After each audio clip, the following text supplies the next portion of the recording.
Tonight, Mitchell Hansen. Mitch Hansen in high school was a perfect game, grade 10. He was the fifth best player in Texas and the 30th best player in the country. He ran a 6.67 60-yard dash and threw 93 miles per hour from the outfield as a senior in high school. He committed to Stanford. That tells you about who he is and how smart he is.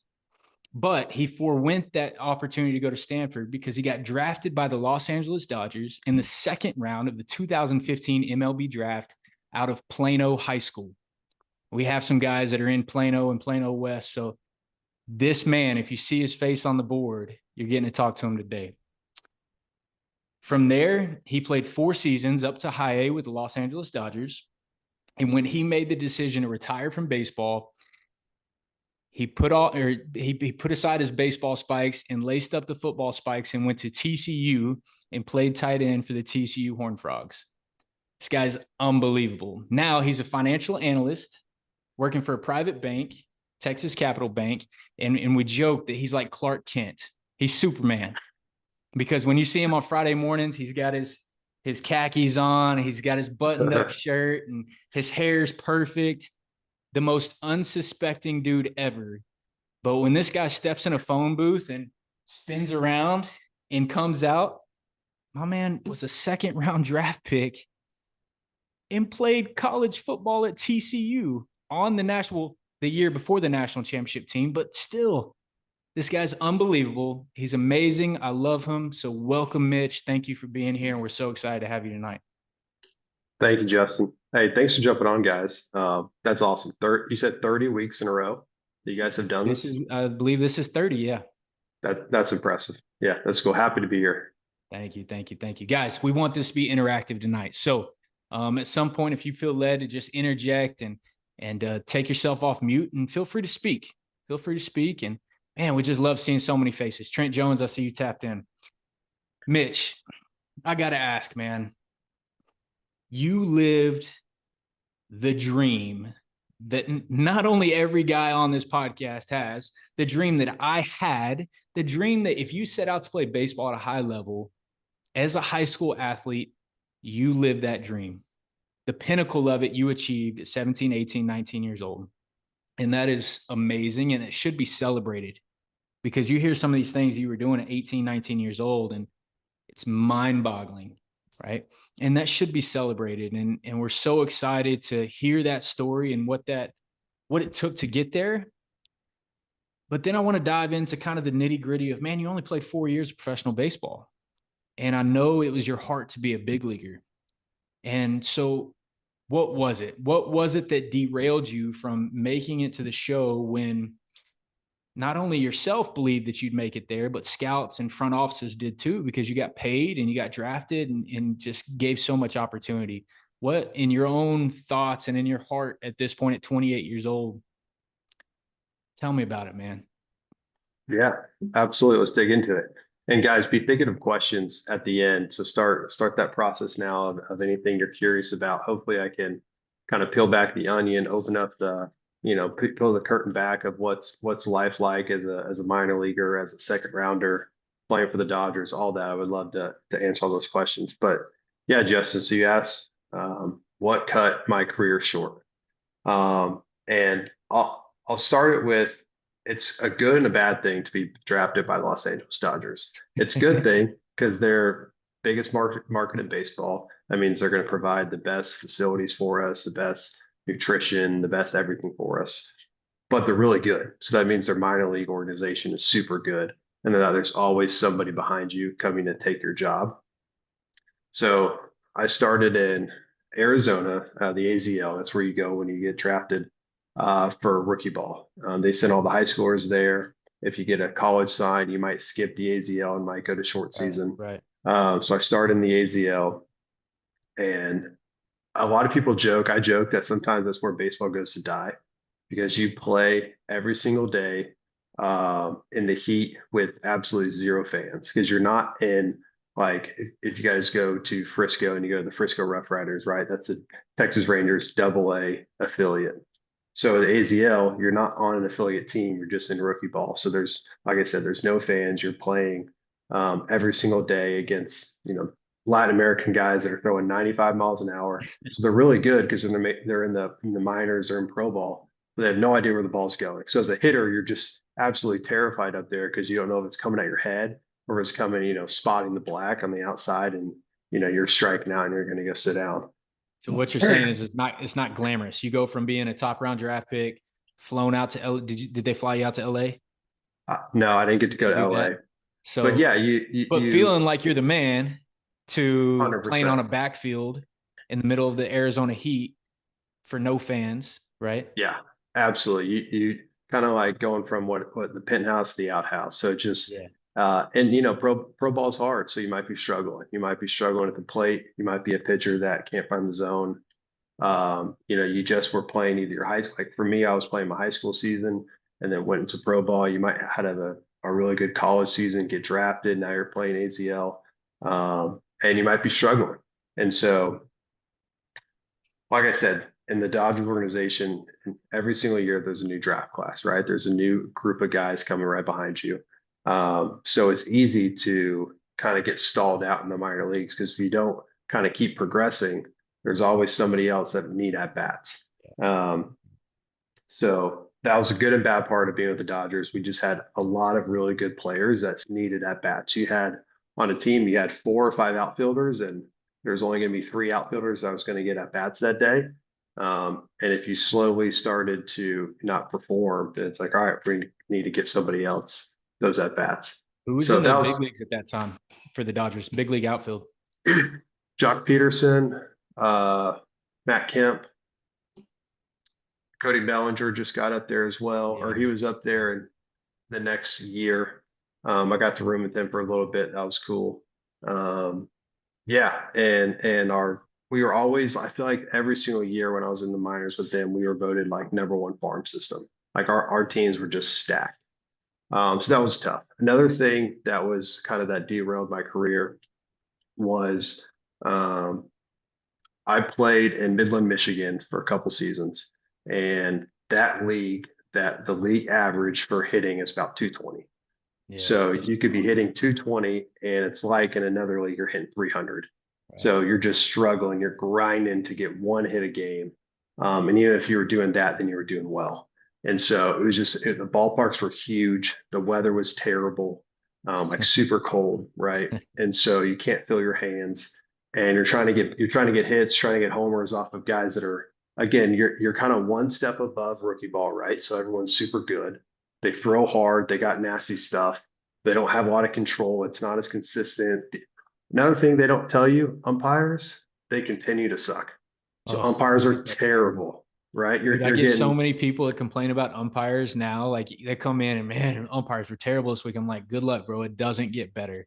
It doesn't get better. Y'all see Angel no, Hernandez all over social media. Like it doesn't get better, dude.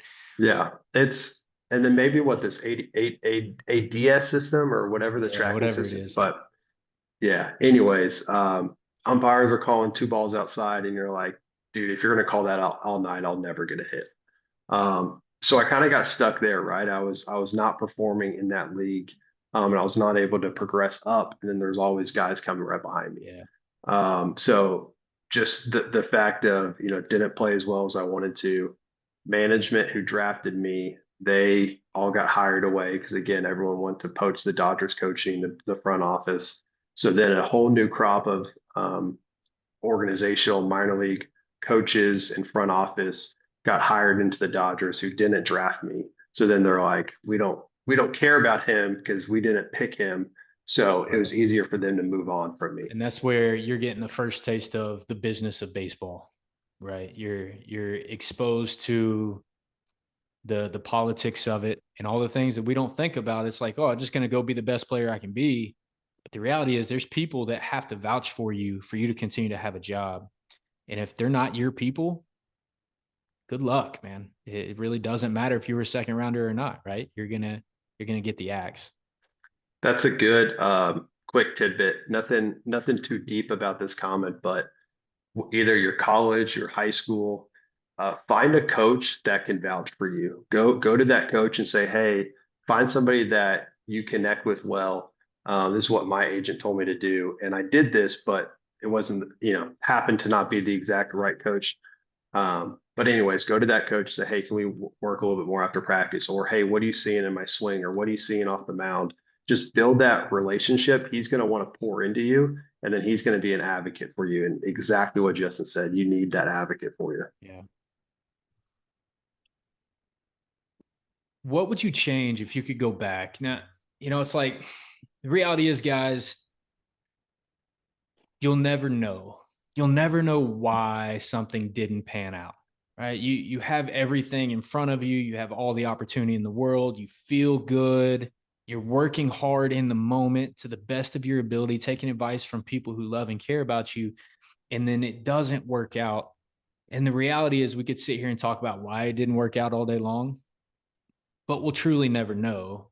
And before we get into your heart and your testimony and how God is working in your life to get you the man, or for you to be the man you are today, I'd like to know if you could go back. You're 28, almost 29 years old, but if you could go back 10 years to the second round draft pick, Mitch Hansen, what would you tell that young man that would assist him on his journey to the big leagues?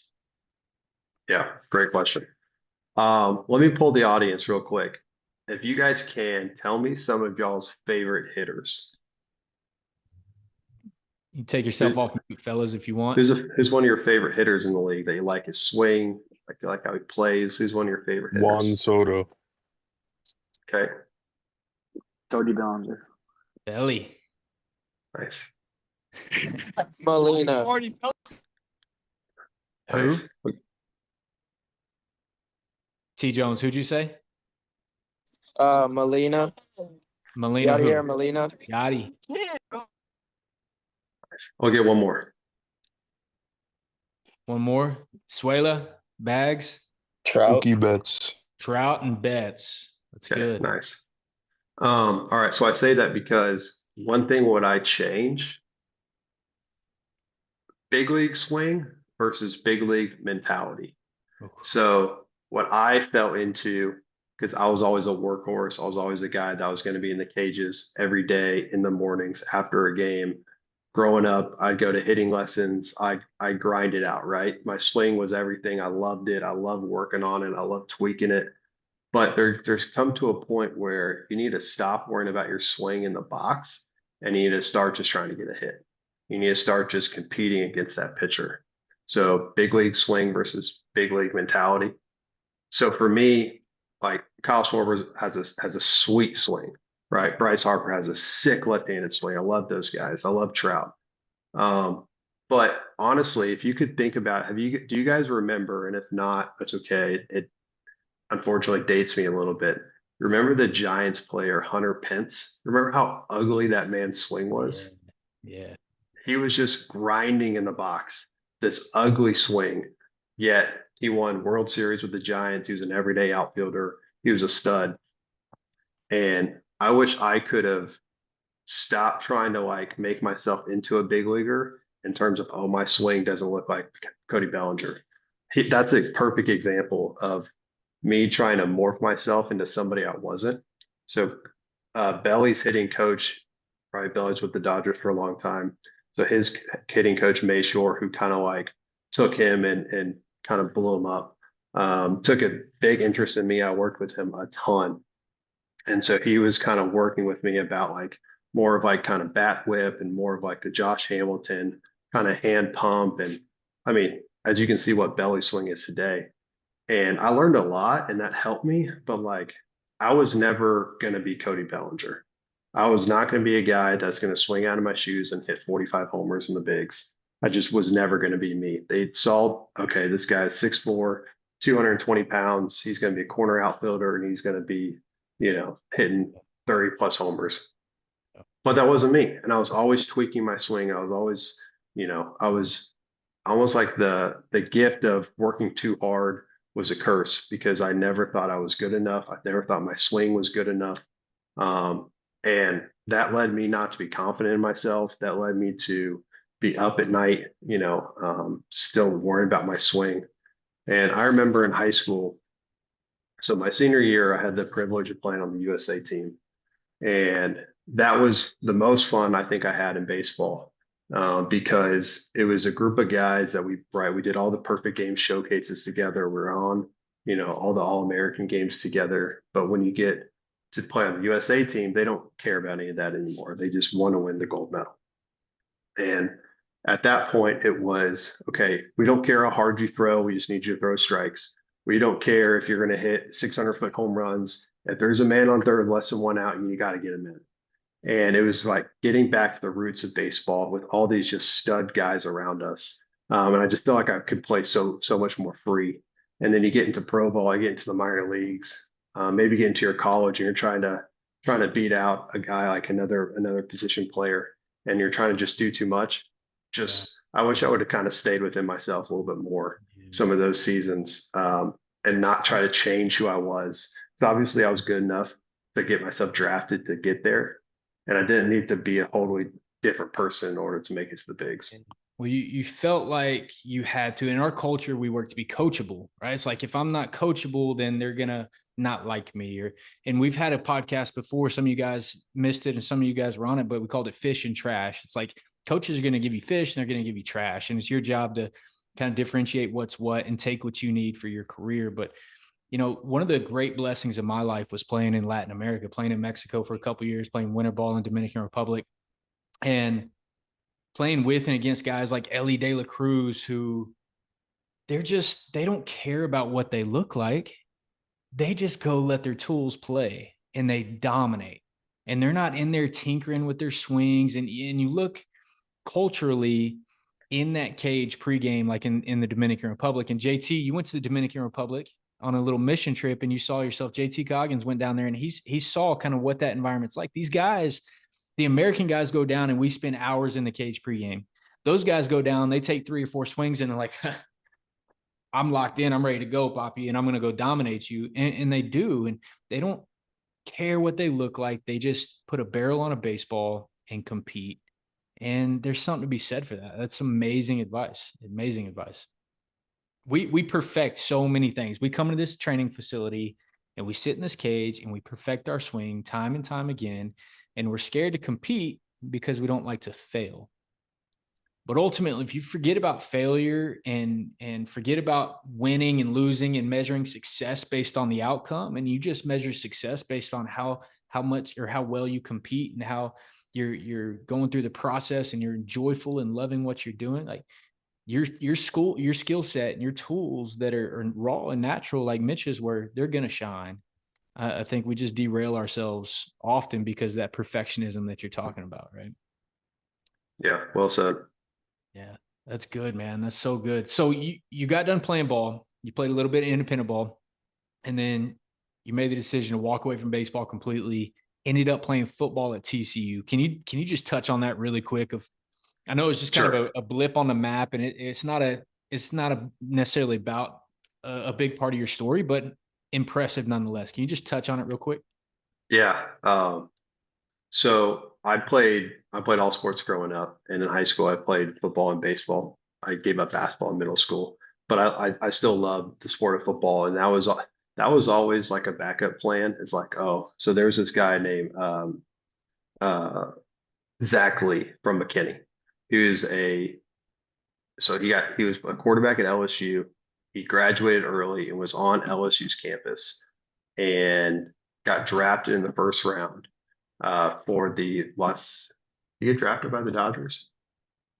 He got drafted by somebody in the first round, and he left his football career in college and also played in the minors and had some big league time. Justin, I don't know. Are you paused, Justin? Or are you just really still? No, Okay, I'm you're here. good. I'm here. My bad. And anyway, so I was like, that's awesome. If I don't ever make it in baseball, I want to play college football. So that was essentially what I did. I was still young enough. I was like, I need to go back to school anyways. My parents harped on education, which is important. Yeah. And so I was like, okay, I'm just going to go and, walk on somewhere. And I'm from the Dallas area, so wanted to stay close to home and wanted to pursue that dream. Even though I knew, okay, I'm not going to play in the NFL, but I'm still not ready to give up sports. I still love to compete. I still feel like I'm in top shape. I'm going to go compete on the football field. That's so cool. That's so cool. And I'm assuming because you didn't get a ton of playing time, right? In your you were there a couple years, Yeah, but 3 years. yeah, so you played for 3 years. I'm assuming I think about the leadership qualities that you brought just from your experiences, probably being one of the older guys on the team, like how much of an asset you were to that locker room at TCU and how many amazing relationships you built during that time. Like what a special part of your journey and like something that probably produced a ton of fruit and a ton of relationships now that you're in this Yeah, second phase of your life apart from sports. no, for sure. And honestly, that kind of goes into what the last thing I wanted to talk about was I had just a totally different perspective on like what sports was to my life when I got into that point. Um, no longer was I a baseball player or a football player or like I didn't consider that to be who I was, just what I did. Mm. And it wasn't until, baseball was stripped away from me that I realized, oh wow, baseball kind of was my idol. I was, the baseball guy, and that was kind of everything to me. That defined success in my life was how well I played and how far I got in my sport. And so when I, didn't reach it to the highest level that I wanted, I had to really kind of step back and look at, okay, what does success look like in my life? And that's when I was, went to football and I had a whole new perspective where, okay, my life isn't baseball. My life is being a Christ follower who played baseball. My life is following Jesus who now plays football. And when you have that perspective on what you want to define your life around, it makes everything else so much easier because no longer do you worry about, oh man, I went over four today with 3 Ks. Like, how am I going to fix my swing for the game tomorrow? That stuff matters, but it doesn't define who you are. So your successes and failures don't keep you up at night like they did before, because you can rest that no, that's not why I'm on this earth. I'm on this earth to build relationships with people, to bring Christ glory. And so it wasn't until again that baseball was taken from me that I could really see that. I grew up in the faith. I grew up in a Christian household, and I've always heard those things, but it's just so hard to put into practice until it gets taken away from you. And so I challenge you guys just to keep working at it. If even though you guys are still in your sport and you're still grinding, right? You still need to work hard. You still need to put everything you can into your sport, but just know that the success of your sport doesn't define who you are. And so that's what I kind of got left with, and that I take, for the rest of my life, I'll have that, which is such a blessing. So that's kind of a nugget that I want to leave you guys with today.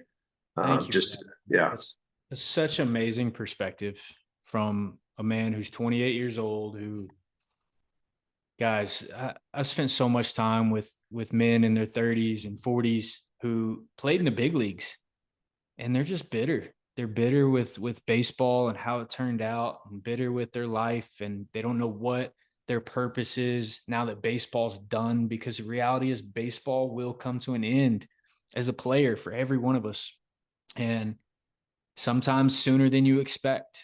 Sometimes you're gifted with many more years than you expected. But we all have a path and there's a reason we're doing it. But at the end of the day, if you put baseball in its box, it's there for a reason and it's there as part of your foundation to go places and meet people. We talk about baseball being a vehicle. No different than the car, that nice truck Davanzuela's got, right? It's a vehicle that allows us to go places, do things, meet people, and glorify God along the way. And if you can have that perspective, which I know each and every one of you young men that is on this podcast tonight, you're working on in your hearts. I know you as people. I know that you come in here and work really hard. I know that you're taking time out of your day on a Monday night at 7:30 during spring break to lock in and work on your personal development, work on your mind, which is ironically the ticket that Mitch said is what's going to help you produce elite success at a high level is to have a big league mentality as opposed to the perfectionist trying to have the big league swing, right? And so often your peers and the people you come in contact with at your school and your teammates and whoever else, and even a lot of your coaches will encourage you to put that work in the cage, and we glorify the grind and it's work. But what Mitch is saying, that only took him so far. And if he had more of a big league mindset and mentality and had a little bit of the perspective he has now, 8, 9, 10 years ago, maybe he's sitting right there next to Cody Bellinger in the lineup right now. Maybe not, but either way, he's content with the call God has put on his life and the opportunities he's had to make him the man he is today. So, Mitch, I'm so thankful for you, man. I'm so thankful that you're in my life. I'm so thankful that we met and we get to spend quality time together once a week. Guys, if you have any questions, are you cool with the Q&A? We got just a few minutes, Yeah, but absolutely. guys, if you got any questions, go ahead and take yourself off mute and fire away. Because Mitch is an open book and he's got so much knowledge and take advantage of this time. Take advantage of it. How did you get through the mental state of, I don't know, people telling you no more baseball? How'd I get through the mental state of, baseball being over? Great question. It was definitely a hard pill to swallow. I played a little bit independent baseball, which was it was a good bridge, right? My agent told me, okay, indie ball is a great place to get back into your career. It's a great place for kind of not like find yourself again, but it's a great place. All right, you can have success here, you'll get picked up and you can go play. But it's like, hey, if you don't have success here, maybe it's time to, hang it up. So I kind of had that in the back of my head. And I remember in that one independent ball season, I kind of had again. So at that point, I've already got released by the Dodgers, got picked up by the Yankees, played a season with them, and they got released by them. So I was already kind of feeling the writing on the wall. And so I had the long nights of grappling with, okay, what if baseball is going to be over? And so I remember playing that indie season, just getting back to the roots, getting back to the basics, and truly trying to live out that perspective I just talked about. And I did. I felt that freedom, that joy, and I had some success, but I also didn't have some success.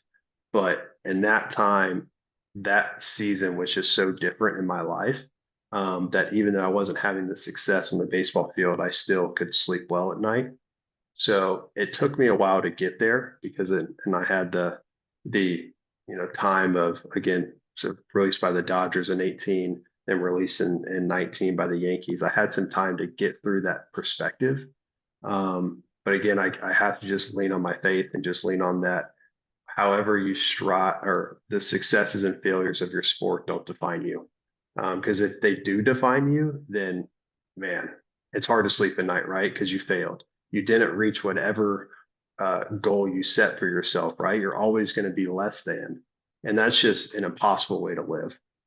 So it's just my faith that I have to strive towards and lean back on and be around guys like Justin and guys that kind of pour into you and speak into life in your life of like who you are as a man. So all those are important too. So good, man. So rich. So rich. I wish I was good enough to write all this down. Anybody else? Good question though. Good question. What's your best advice for getting out there, getting recruitment, just getting shown to colleges, Yeah. So I'm not as familiar how it's like right now, but I can tell you what I did. So yes, even though I was a top recruit, I still put myself out there. I still reached out to coaches. I still, sent them my film. So I think you have to be proactive yourself. Justin can always correct me if it's anything different Right. today. You're absolutely right. But yeah, you you go to the showcases, right? You put in the hard work, you play well, but then you also like Stanford didn't come knocking at my door. I said, hey, I'm interested in you guys. Are you interested in me? And they looked at my film, they're like, yeah, we'd love to have you. Yeah. But that's only because I reached out to them first. So I leave you at that. Be as proactive as you can and getting yourself seen, because you're going to be the biggest advocate for yourself. Yeah. So yeah, try to be proactive. That's good, guys. So often we just sit around and wait for people to come to us. And the reality is, this man ran a 6.6 60 and threw 93 miles an hour from the outfield and was 6'4", 200 pounds as a senior in high school. And he's saying, dude, I had to be proactive. I had to go out and let people know I was there. I was available. So if he's doing it, we should all be doing it, right? Every one of us should be going out there and not waiting for our phone to ring, but hammering the lines, sending emails, doing anything and everything you can to get somebody in front of you. Anybody else?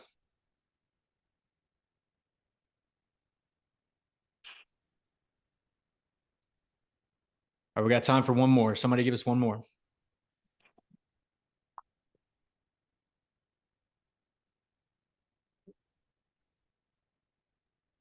There you go, Bryson. I see you. What's something you did to like prepare yourself for like the next day, like you had a game or like you're at bat, like I know everyone has their routine, but like what would you like do to like mentally prepare yourself and like physically prepare yourself for like you're at bat or like your game you're coming up on? That's good. Great question. So what would I do to prepare for the next game? So high school, college, and pro ball, I think it's three different ways you probably prepare because in high school, right, you play 2, maybe 3 times a week. You have a Tuesday, Friday game, maybe you're in district. College is kind of the same way. You have midweek games and you play in the weekend. But then pro ball, you play literally every single day. You have maybe when I played before COVID, you had maybe one, maybe 2 off days a month. And a lot of the time those off days were travel days. Now I think they have like every Monday off and they play like a week series. At least they were during the next 2 seasons of COVID. So you play every single day. So you're not there's only so much you can do that day. Like you already played your game, right? So it's more of like, okay, what do I do day of to prepare? But I'll leave you with a little nugget of what I did during the games that was super helpful for me. And I think it also helped me build confidence of that big league mindset I had a journal in the dugout and I'd take notes on every at bat I just did and I'd write down the pitchers we faced. So a little bit easier in pro ball when you're facing kind of the same teams over and over again. You might face the same pitcher, but maybe you're in high school and you're facing, your district rival and you're facing a pitcher earlier in the season, and you're going to see him again, later in the season. And I write down how I did against that guy, I write down how he pitched me. And then the next time I got up to bat or I face that guy again, I'll be like, oh wow, I had a line drive double off the wall with this guy. And it would immediately give me confidence. Or it'd be like, oh man, I swung it at something in the dirt and I struck out. I'd be like, okay, I'll watch for it in the dirt. And just that little thing that I started in pro ball helped me just gain confidence through the game of like, okay, man, I swung at a ball there. And that's why I got out last at bat. So this at bat, I'm going to hone it on the strike zone and have that be how I can have success this at bat. And I can like think more external instead of thinking about, oh, well, my hands felt super low or I pulled off the ball, and you think internal how you did and thinking more external. So that's how I was preparing during the game. So little twist on your question, but I hope that helps. That's amazing. It's amazing. Just the discipline to be locked in mentally each and every day and using tools like a notebook to help you with that. Right? Because it's a lot of information. Mr. Cross, you're a catcher. You're a catcher and you're trying to figure it out, and you're catching a lot of guys. Plus you got to hit and got a lot going through your mind. And so a journal or a notebook, you get one that fits in your back pocket of your baseball pants, and you start jotting down some notes in that thing, you will set yourself apart and people will take notice. I promise you that. So good. Mitch, thank you so much, man. Thank you for your time tonight. Thank you for your vulnerability. Thank you for your heart. Guys, I want you to understand how special it is to have a man who is not far removed. Oftentimes we hear people in conversation and podcasts like this that are like 40, 50, 60 years old talking about back in my day, right? Mitch is 28. Guys, he is not far removed from everything you guys are experiencing. And for him to have this perspective and to be able to pour into you guys, and for you guys to be here on a Monday night and be receptive and listen and learn, guys, you're killing it. You're killing it. You're on the right track. You are light years ahead of your peers. And this is the stuff that will separate you and will get you to the top. All right. So Yeah. Can I leave you with one more thing, please, Justin? please. You guys are already doing it because you're on this podcast, but I want to keep encouraging you just to be okay and want to be different than your peers. That is something that I got instilled in since I was young, is that to be great, you got to be different than everybody else. So for you guys jumping on a podcast, having your cameras on, listening, doing something that not anyone else is doing, that's absolutely being different and just learning how to be better, that 1% a day mentality. That is going to take you further, as far as you want to go. Just be willing to do the hard stuff and be willing to be different than your peers. That's what it takes. All my teammates in pro ball, they were essentially the same dude, the guy that is willing to put in the hard work, the guy that's coachable, the guy that's willing to go the extra mile. Those are the guys who make it. And then, like we talked about this whole podcast about playing free, playing easy, be rooting your faith. That's what's going to keep you along, keep you going strong. But yeah, thanks for having me, Justin. Yeah, Lean thank on you, Justin, all that he's doing. You guys are crushing it. Appreciate it, man. Guys, don't gatekeep this. Don't gatekeep it. Be leaders. Share this with your teammates. If you get a link, send it to them. I'm okay with it. We'll work out the membership later, right? But we want to pack this thing in. We got 12 guys on tonight. My Zoom holds 100. Y'all make this so that I got to go buy the premium Zoom so we can put 1,000 people on here, right? Bring this into the homes of your friends and your teammates and lead the way. And if this is bringing value to your life, share it. Share it and love the people around you, because that's what we're called to do. Guys, we love you so much. We're so proud of you. Keep working hard. Keep laying a foundation for your future. You all have bright days ahead of you. We love you guys. Have a good night.